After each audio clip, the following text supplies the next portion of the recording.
This is a very popular dish recently we can make it at home by ourselves. It's salty and soft. First take 750 gram of flour, 3 gram of baking powder. This is the best way to mix it with the flour, then add 3 eggs. 30 gram honey, 50 milliliters, cooking oil, 100 gram sugar, 3 gram of instant yeast. This dough has a high sweetness, so be sure to use this kind of cake sugar. Add 200 grams steamed pumpkin puree. It must be cool. I use pumpkin for its sweetness is relatively high, and the color is better than pour 100 milliliters milk first. Mix the liquid part well. Then mix it into the flour finally. Grab it like this if you have a food processor at home. You can use it if you don't have one. You can just knead by hand. After forming a dough, you must knead the dough by hand. If you want the taste of the dough to be the best, the kneading time should not be less than 10 minutes. If the dough is not smooth at first, you can knead it for a few more minutes. It's best to knead it like this. You can get a thin film like this, but it's okay if it's a little bit worse. We're going to divide it into 2 pieces, and then we're going to divide it into about 60 grams of small pieces.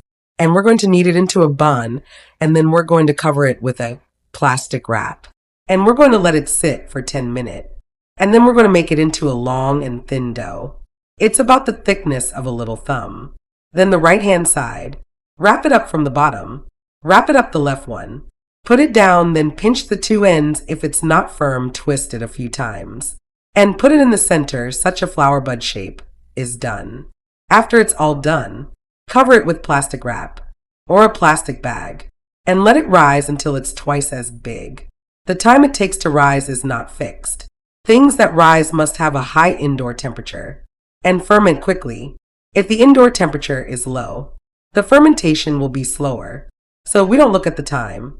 Recently, the most frequently asked question is how long does the hemp flour take to rise? Let me tell you.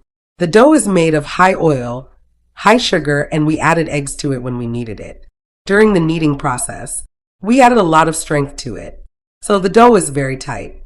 My room temperature is about 20 degrees, and I woke up for about 2 hours. If the weather is particularly hot in summer, it takes less than an hour to wake up. In the end, we still have to look at the state of the dough. The dough is obviously bigger, and it's light in the hand. Press it with your fingers, and it will rebound quickly. This is a good wake up. We can fry it in the wok. The oil temperature should be 50 degrees Celsius, must not be too high, because its sugar content is relatively high. If the oil temperature is too high, it is easy to fry outside, and it is not cooked inside. The woken dough must float in the wok. Turn it over. When it is colored, fry slowly over the lowest heat throughout. Fry it until it's golden brown on both sides, and then it's ready to go out like a flower bud. Look how soft, crisp, cool. It is especially soft inside. Can pull out if you like it, and don't forget to subscribe it and hit the bell icon.